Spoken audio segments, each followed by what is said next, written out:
तेरे नाम हमने किया है जीवन अपना सारा सनम. આપણા ગુજરાતી પાસે છે ને વિશ્વાસ ડાયરેક્ટલી નો આવે તો કઈ વાંધો વિશ્વાસ લાવો. Hello students, good morning, good afternoon, good evening. હું વિરાજ સર આપ સૌ વિદ્યાર્થી મિત્રોનું હાર્દિક સ્વાગત કરું છું ડીએલ સર ક્લાસીસ યુટ્યુબ ચેનલમાં. સ્ટુડન્ટ, સૌથી પહેલાં તો સોરી. તમે કહેશો સર કેમ સોરી કહો છો? હું એટલે સોરી કહું છું કે 2 કે 3 દિવસથી વિડીયોઝ અપલોડ કરી શક્યો નહોતો. વેકેશનના મૂડમાં હતો, બહાર ફરવા ગયો હતો, એટલે વિડીયોઝ અપલોડ કરી શક્યો નથી. તો એક્સ્ટ્રીમલી સોરી ફોર દેટ. આજથી આપણા ધોરણ 10ના મેથ્સના તથા ઇંગ્લિશ ગ્રામરના રેગ્યુલર વિડીયોઝ આવશે. સ્ટુડન્ટ્સ, આ વિડીયોમાં આપણે ઇંગ્લિશ ગ્રામરની ચર્ચા કરવી છે. સૌથી પહેલાં તો જે સ્ટુડન્ટ્સ નવા છે એમને મારે ખાસ કરીને રિક્વેસ્ટ કરવી છે કે જે આની પહેલાંના વિડીયોઝ મૂકેલા છે જુઓ, અને આજના વિડીયોમાં એ ટોપિકની વાત કરવી છે કે જે ટોપિકથી સંપૂર્ણ ગ્રામર તમે સમજી શકશો. ઘણા સ્ટુડન્ટ્સને છે ને બેઝિક ક્લિયર નથી હોતો, એટલે પછી એક્ટિવ પેસિવ છે, ડાયરેક્ટ ઇનડાયરેક્ટ છે, કન્જક્શન્સ છે, ટેન્સીસ છે, ઓકે, એ બધા કન્સેપ્ટ સમજવામાં તકલીફ પડે છે. સ્ટુડન્ટ્સ, એ જે પોઈન્ટ છે, એ જે ટોપિક છે, એ ટોપિકનું નામ છે parts of speech. Parts of speech જે ટોપિક છે એ મોસ્ટ ઇમ્પોર્ટન્ટ ટોપિક છે આખા ઇંગ્લિશ ગ્રામરનો. તમને આ એક પોઈન્ટ આવડશે તો એટલું સમજજો કે તમને છે ને ગ્રામર સમજવામાં કોઈ ઇશ્યુ આવશે નહીં. તો સ્ટુડન્ટ, શરૂઆત કરવી છે. પહેલો ટોપિક ગ્રામરનો કયો છે? Parts of speech. તો સ્ટુડન્ટ્સ, સૌથી પહેલાં તમારા મનમાં એક ક્વેશ્ચન આવે કે સર પાર્ટ્સ ઓફ સ્પીચ શું છે? હું એમ કહું કે કોઈ પણ વાક્ય હોય એ વાક્ય શેનાથી બને છે? તો વાક્ય બને છે શબ્દથી. શેનાથી? શબ્દથી. અને આ જે શબ્દ છે એના કાર્ય કે લક્ષણને આધારે, શું કહું છું? આ જે શબ્દ છે એના કાર્ય કે લક્ષણને આધારે 8 ભાગમાં વિભાજિત કરવામાં આવે છે. કેટલા? 8. તો એ જે 8 ભાગ છે એ શું છે? પાર્ટ્સ ઓફ સ્પીચના પ્રકારમાં આપણે જોવાનું છે. શું કે કોઈ પણ વાક્ય હું એમ કહું કે આઈ એમ અ ટીચર, તો આ જે સેન્ટેન્સ છે એ સેન્ટેન્સ શેનાથી બન્યું છે? શબ્દથી. તો શબ્દના કાર્ય અને લક્ષણને આધારે જે 8 ભાગમાં વિભાજિત કરવામાં આવે છે એ 8 ભાગનો સમાવેશ કયા ટોપિકમાં થાય છે? પાર્ટ્સ ઓફ સ્પીચમાં. અને એ 8 ભાગ કયા છે? તો સૌથી પહેલો ભાગ છે નાઉન, બીજો ભાગ છે પ્રોનાઉન, ત્રીજો ભાગ છે વર્બ, ચોથું એડવર્બ, પાંચમું એડજેક્ટિવ, છઠ્ઠું પ્રિપોઝિશન, સાતમું કન્જક્શન, અને લાસ્ટ ઇન્ટરજેક્શન. 8 ભાગ છે. એ 8 ભાગ શેના છે? પાર્ટ્સ ઓફ સ્પીચના. તો સ્ટુડન્ટ, સૌથી પહેલાં શું કરવાનું છે? પાર્ટ્સ ઓફ સ્પીચના નામ આપણને આવડવા જોઈએ. તો નામ જે છે આ સિક્વન્સમાં જ પાકા કરવાના છે. શું? Noun, pronoun, verb. મારી જોડે બોલવાનું. Noun, pronoun. બોલો પહેલા. શું? Noun, pronoun. પછી વર્બ, એડવર્બ. હવે એકચ્યુઅલી આ શું છે એ જોવાનું છે વિગતે, પણ પહેલાં નામ પાકા કરો. શું? Noun, pronoun. જો, નાઉન, પ્રોનાઉન, પછી વર્બ, એડવર્બ. આટલું ક્લિયર થયું? શું? Noun, pronoun, verb, adverb. પછી શું છે? એડજેક્ટિવ. જો આ જે પાંચમું જે છે ને એ તમારે પેરમાં નથી બોલવાનો. પેર કેટલી બનાવી? નાઉન પ્રોનાઉન, વર્બ એડવર્બ, બે પેર બની, નાઉન પ્રોનાઉન વર્બ એડવર્બ. પછી પાંચમું જે રહ્યું એડજેક્ટિવ એ અલગથી બોલવાનું. અને છઠ્ઠું, સાતમું, આઠમું એ કન્ટિન્યુઅસલી પ્રિપોઝિશન, કન્જક્શન, ઇન્ટરજેક્શન. ઉચ્ચાર છે ને સરખા છે એટલે.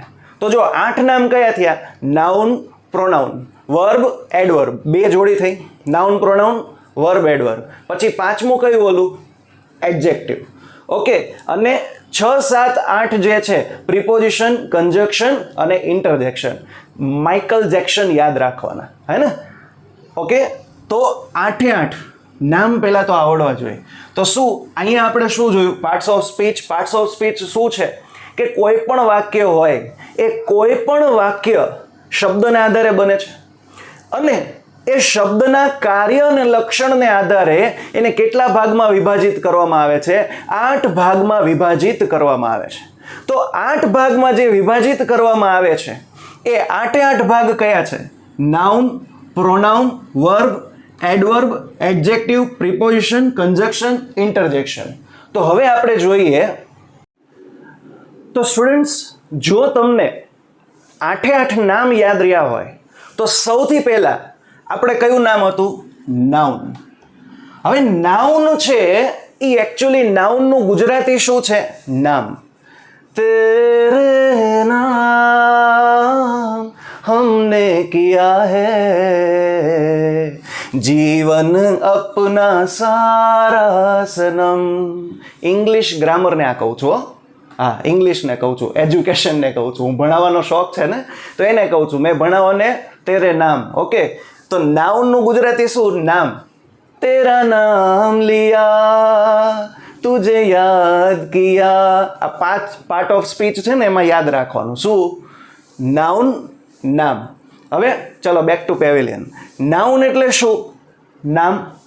તો નાઉનની જો વ્યાખ્યા સમજવી હોય, કોઈ પણ વ્યક્તિ, વસ્તુ કે સ્થળને આપવામાં આવતું નામ. શું? કોઈ પણ વ્યક્તિ, વસ્તુ કે સ્થળને આપવામાં આવતું નામ. જો હું તમને જેટલા પાર્ટ્સ ઓફ સ્પીચ કરાવું છું તો આ વિડીયોમાં પાર્ટ્સ ઓફ સ્પીચના ઇન્ટ્રોડક્શન જ જોવાના છે. બાકી નાઉનના જે પ્રકાર છે, પ્રોનાઉન છે, એ ડિટેલ વિડીયો આગળ આવશે. પણ આજે વિડીયોમાં છે આપણે શું જોવાનું છે?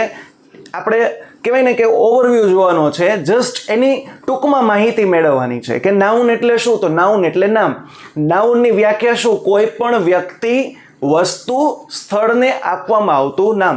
તો જો વ્યક્તિ, હું એમ કહું કે અર્જુન, રામ. ઓકે. તો અર્જુન એ નામ છે. શેનું નામ છે? વ્યક્તિ. રામ શેનું નામ છે? વ્યક્તિ. ત્યારબાદ વસ્તુ. સપોઝ જો વસ્તુ ઘણી બધી હોય, હું એમ કહું કે જો આ ફેન છે, બરાબર, પછી ટેબલ, ચેર. તો આ જે છે એ વસ્તુનું નામ છે. પછી સ્થળ. સ્થળમાં હું એમ કહું temple, school, yes, college, etcetera. તો કોઈ પણ વ્યક્તિ, વસ્તુ કે સ્થળને જે સંજ્ઞા દ્વારા બોલાવવામાં આવે છે તો એને શું કહે છે? નાઉન. નાઉનનું ગુજરાતી શું થશે? નામ. સાહેબે કયું ગીત ગાયું હતું? તેરે નામ. ઓકે. તો નાઉનનું ગુજરાતી શું થશે? નામ. તો નામની એટલે કે નાઉનની જો વ્યાખ્યા લખવી હોય તો શું લખવાનું છે? કોઈ પણ વ્યક્તિ, વસ્તુ કે સ્થળને આપવામાં આવતું નામ. જો અહીંયા મેં એક્ઝામ્પલ લખ્યા. વ્યક્તિમાં શું લખ્યું? અર્જુન, રામ. કોઈ પણ વ્યક્તિ હોઈ શકે. એવી ને એવી રીતે વસ્તુ, તો કોઈ પણ વસ્તુ હોઈ શકે. સ્થળ. હવે જસ્ટ વિચારો, જો આ નાઉન ન હોત તો શું થાત? ઓય, કોકનું નામ જ ન હોત, માની લો નામ ન હોય તો આપણે બોલાવો કઈ રીતે? ઓય ઓલું આપતો. તો ઓય, હવે ઓય તો કેટલાય હોય, બરાબર. તો કોઈના નામ ન હોત તો શું આપણે કન્ફ્યુઝન ઉપર કન્ફ્યુઝન થાત ને? ઓલું ગીત કયું? 3 Idiots નું, કન્ફ્યુઝન હી કન્ફ્યુઝન હે સોલ્યુશન કુછ પતા નહીં, હે ને? એવું થાત કે ન થાત? નામ જ ન હોત, માની લો ઓય ઓલું આપ, તો શું? એટલે કોઈ પર્ટિક્યુલર વસ્તુને ફિક્સ કરવા માટે શું? નાઉન આપવામાં, એટલે કે નામ આપવામાં આવે છે. તો નામ કોના? કોઈ પણ વ્યક્તિ, વસ્તુ, સ્થળ. આ ટૂંકમાં માહિતી મળી. તો હવે તમારે કહેવાનું નાઉન પછી આપણે શું જોશું? પ્રોનાઉન. ઓકે. તો સ્ટુડન્ટ્સ નાઉન જોયું. હવે આપણે પ્રોનાઉન. આ તમે એમ કહો તો કે નાઉન હતું, નાઉનનું ગુજરાતી શું થાય? નામ થાય. તો હવે પ્રોનાઉન છે ને એનું ગુજરાતી થશે સર્વનામ. શું? સર્વનામ. તો નાઉન એટલે નામ, પ્રોનાઉન એટલે સર્વનામ. ઓકે, તો નાઉન સમજ્યા કે ભાઈ કોઈ પણ વ્યક્તિ, વસ્તુ, સ્થળને આપવામાં આવતું નામ. પ્રોનાઉન એટલે શું થાય? તો પ્રોનાઉન એટલે નામને બદલે વપરાતો શબ્દ. શું? નાઉન એટલે નામ, પ્રોનાઉન એટલે શું? સર્વનામ. હા, તો નામને બદલે જે શબ્દ વપરાય છે એને શું કહેવાય? પ્રોનાઉન. સપોઝ કઈ રીતે? હું એમ કહું કે જો આપણે આગળ નાઉનમાં એક એક્ઝામ્પલ લખ્યું હતું અર્જુન. હવે અર્જુન છે એ શું છે? પુરુષ. તો અહીંયા હું હી લખું તો હી છે એકચ્યુઅલી શું થશે? પ્રોનાઉન થશે. પછી એક આપણે નામ લખ્યું હતું ટેબલ. આ ટેબલ છે એ શું છે? વસ્તુ છે. તો વસ્તુ માટે ઈટ વપરાય. તો આ ઈટ છે એ શું છે? પ્રોનાઉન. તો પ્રોનાઉન મેં હમણાં કીધું કે આપણે વિસ્તૃત માહિતી તો લેવાની છે, પણ અત્યારે ટૂંકમાં માહિતી લો કે નાઉન એટલે શું કીધું? નામ. પ્રોનાઉન એટલે શું કીધું? સર્વનામ. નામને બદલે વપરાતો શબ્દ. બાકી જો પ્રોનાઉન સમજવું હોય તો આપણે I, me, my, mine, myself, we, us, ourselves, you, yourself, yourselves, he, him, his, પછી શી, હર સેલ્ફ. હા ને, એવું બધું આવે કે ન આવે? ભણ્યા હતા ને સ્કૂલમાં. Its, itself, they, them, their. હા ને, તો આ જે વસ્તુ છે આપણે સમજવાની છે, પણ અત્યારે નહીં.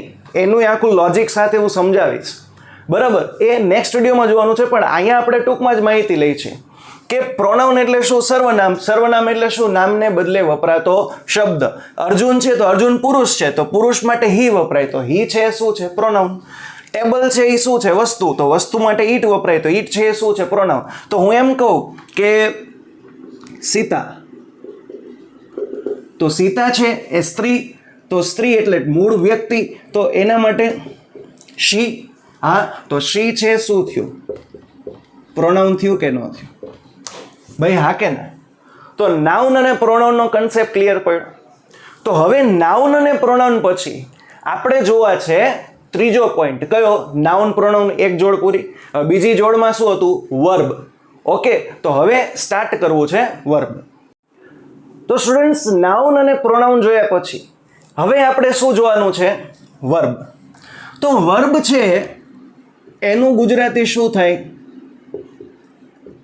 ક્રિયાપદ. શું થાય? ક્રિયાપદ. ક્રિયાપદ એટલે શું? તો આગળના વિડીયોમાં આપણે એની ચર્ચા કરી હતી કે ક્રિયાપદ એટલે શું થાય? ક્રિયાપદ એટલે ક્રિયા દર્શાવતું પદ. હા, એની વ્યાખ્યા હતી ક્રિયા દર્શાવતું પદ. હવે એકચ્યુઅલી તમારે જો ટેન્સ સમજવા હોય, એક્ટિવ પેસિવ સમજવા હોય, તો આ મોસ્ટ ઇમ્પોર્ટન્ટ કન્સેપ્ટ છે. જો કે ગ્રામરમાં બધી જગ્યાએ આવશે જ. એકચ્યુઅલી જે વર્બ છે એ શું દર્શાવે છે?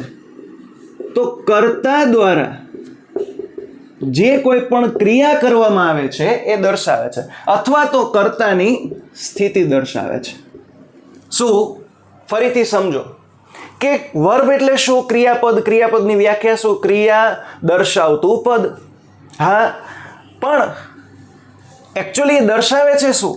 તો કર્તા દ્વારા જે કોઈ પણ ક્રિયા કરવામાં આવે છે અથવા તો એની સ્થિતિ દર્શાવવામાં આવે છે. હું એમ કહું કે ગો, તો ગો એટલે શું? જવું. હા, તો ગો છે એ શું થયું? કોઈ ક્રિયા થઈ. હા, તો માની લો એમ હોય કે Ram goes to school. Ram goes to school. તો અહીંયા જે ગો છે એકચ્યુઅલી goes. ઓકે, તો goes જે છે એ એકચ્યુઅલી શું થયું? ક્રિયાપદ થયું. કેમ? કારણ કે કર્તાની શું દર્શાવી? ક્રિયા. કે રામ છે એ શાળાએ જાય છે. ઓકે, તો કર્તા દ્વારા જે ક્રિયા કરવામાં આવે છે તો ક્રિયા દર્શાવતા પદને શું કહે છે? ક્રિયાપદ કહે છે, વર્બ કહે છે. Ram goes to school. તો મેં જો લાસ્ટ વિડીયો તમે જોયો ને તો એમાં એક વસ્તુ કીધી હતી કે જે શબ્દને આઈએનજી અથવા ઈડી લાગે ને એ તમારું ક્રિયાપદ. હવે જો રામ છે તો આઈએનજી ન લાગે, ગો છે તો ગો ના આઈએનજી લાગે, શું થાય? ગોઈંગ થાય કે ન થાય? તો ગોઈંગ છે એ શું થયું? ક્રિયાપદ થયું.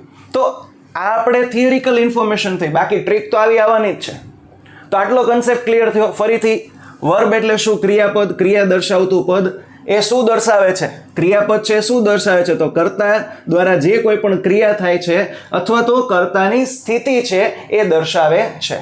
તો જો નાઉન જોયું, પ્રોનાઉન જોયું અને વર્બ. તો હવે નેક્સ્ટ શું જોવાનું છે?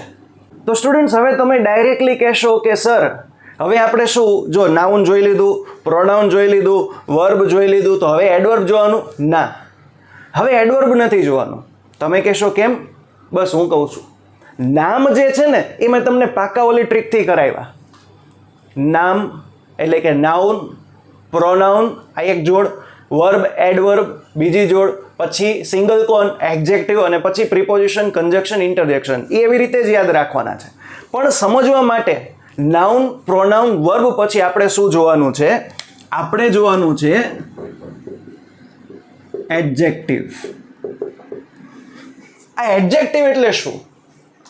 સ્ટુડન્ટ્સ, એડજેક્ટિવ યાદ રાખવું હોય તો એમ કહું કે કોઈ પણ વ્યક્તિ હોય તો એનામાં કંઈક ને કંઈક વિશેષતા હશે, તો કંઈક ને કંઈક એનામાં સ્પેશિયલ ક્વોલિટી હશે, હા કે ના? તો એડજેક્ટિવ છે એકચ્યુઅલી શું છે?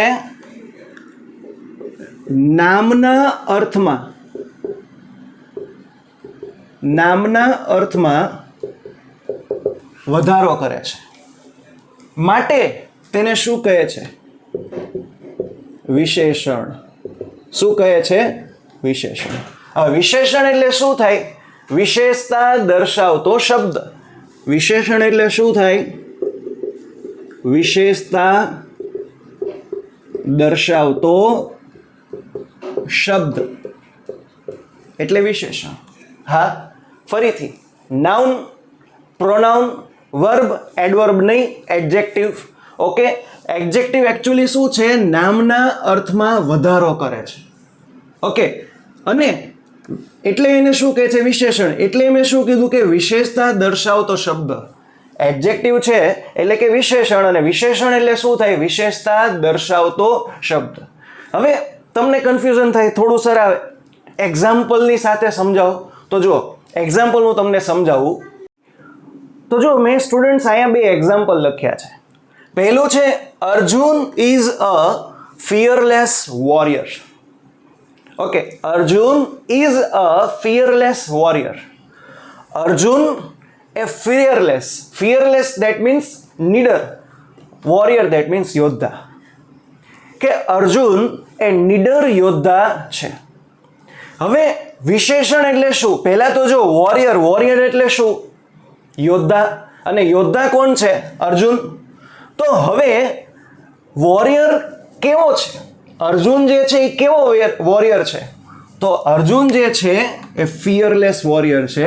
તો આ ફિયરલેસ એટલે શું થયું? નીડર. હા, એ એની શું થઈ? વિશેષતા. તો આ આપણું શું થશે? એડજેક્ટિવ. પણ સ્ટુડન્ટ આવી રીતે નક્કી કરવામાં તમને તકલીફ પડે. હું તમને હાઈ ક્લાસ મસ્ત મજાની ટ્રીક આપું. તમારે જ્યારે પણ એડજેક્ટિવ ઓળખવું હોય ને તો એડજેક્ટિવ ઓળખવા માટે એક શબ્દ બોલવાનો, ખરું પણ કેવું. જોજો, અર્જુન જે છે એ નીડર યોદ્ધા છે. That means Arjun is a fearless warrior. Arjun યોદ્ધા છે એ ખરું, પણ કેવો યોદ્ધા છે? તો નીડર, ફિયરલેસ. તો તમારે કોઈ પણ, સાંભળજો, કોઈ પણ એડજેક્ટિવ ઓળખવું હોય ને તો તમારે શું બોલવાનું? વિરાજ સરે કીધું છે, ખરું પણ કેવું. ઓકે, આનાથી તમે પ્રશ્ન પૂછો ને એટલે 110% તમને એડજેક્ટિવ મળી જશે. શું હવે જો અખતરો કરવો છે?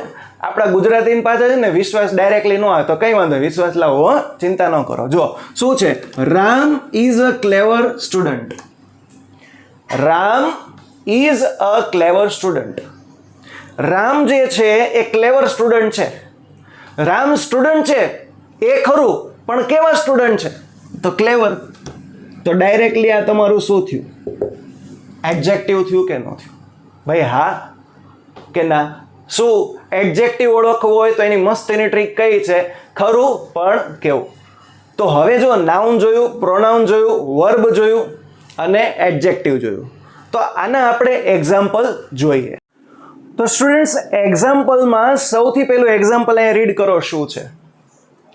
Sachin studies the interesting history of India. શું? Sachin studies the interesting history of India. આ એક સેન્ટેન્સ છે. હવે આનું આપણે જોવાનું છે કે મેં જેટલા અંડરલાઈન વર્ડ કર્યા ને, જો આ સચિન સ્ટડીઝ ઇન્ટરેસ્ટિંગ હિસ્ટ્રી અને ઇન્ડિયા, એ આપણે જે શબ્દ ભણ્યા એમાંથી શું છે? ઓકે, આપણે કહીએ જોઈએ નાઉન, પ્રોનાઉન, વર્બ અને એડજેક્ટિવ. હવે જુઓ, સૌથી પહેલા સચિન. તમારે કહેવાનું સચિન છે શું છે? વ્યક્તિનું નામ છે. તો વ્યક્તિનું નામ છે તો એને આપણે નાઉન કહેવાય કે ન કહેવાય? હા. પછી સ્ટડીઝ. હવે આ સ્ટડીઝ છે એ એકચ્યુઅલી આ સ્ટડી, હા, તો સ્ટડીને આઈએનજી લાગે કે ન લાગે? લાગે. તો સ્ટડીંગ થાય કે ન થાય? હા. તો આ જે સ્ટડીઝ છે આપણું ક્રિયાપદ એટલે કે વર્બ થયું કે ન થયું? રેડી? તો જો સચિન છે એ નાઉન, સ્ટડીઝ છે એ વર્બ. હવે ઇન્ટરેસ્ટિંગ હિસ્ટ્રી ઓફ ઇન્ડિયા. જો આ ઇન્ડિયા પહેલા જે છે ને આ સોલ્વ કરો.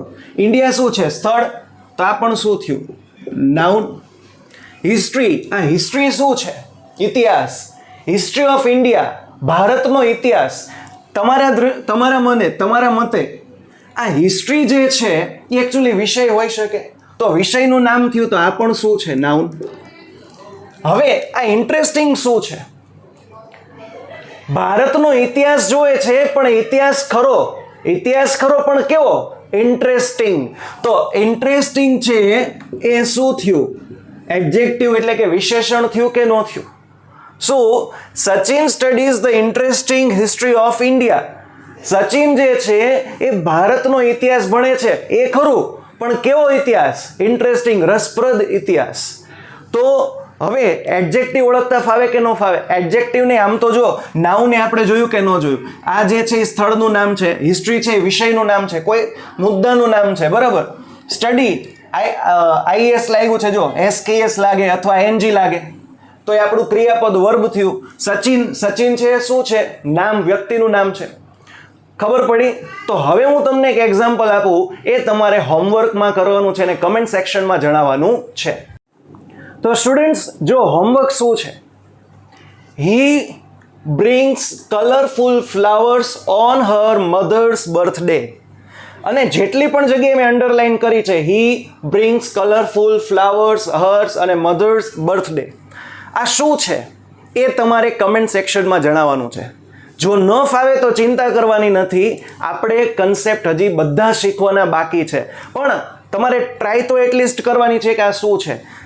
આના ઉપરથી ખબર પડશે કે તમારો બેઝિક જે છે, ફાઉન્ડેશન છે, કેટલું સ્ટ્રોંગ છે. તો સ્ટુડન્ટ્સ, આજનો વિડીયો આટલો રાખીએ. આજના વિડીયોમાં પાર્ટ્સ ઓફ સ્પીચની શરૂઆત કરી. 8 નામ બોલો કયા? Noun, pronoun, verb, adverb. 2 pair થઈ. ઓકે. પછી એડજેક્ટિવ એકલું બોલવાનું, પ્રિપોઝિશન, કન્જક્શન, ઇન્ટરજેક્શન. 8 નામ પાકા રહી ગયા. પછી નાઉન, પ્રોનાઉન, વર્બ અને એડજેક્ટિવ વિશે માહિતી લીધી. તમારે શું કરવાનું છે? બધી વસ્તુ હું જે કંઈ પણ લખાવું છું એ લખતું જવાનું છે. સ્ટુડન્ટ્સ, નેક્સ્ટ વિડીયોમાં જે આના બાકીના જે ભાગ છે એ આપણે જોવાના છે. પછી આપણે ગ્રામરના ટોપિકની આગળ શરૂઆત કરશું. સ્ટુડન્ટ્સ, જો આજનો વિડીયો તમને ખૂબ જ યુઝફુલ લાગ્યો હોય, મજા આવી હોય, તો તમારે શું કરવાનું છે? શેર કરવાનું છે, લાઇક કરવાનું છે, સબસ્ક્રાઇબ કરવાનું છે અને વિડીયો આખો જોવાનો છે. Okay students, thank you so much. ફરીથી મળશું નેક્સ્ટ વિડીયોમાં. ત્યાં સુધી વિરાજ સરના તમને જય માતાજી.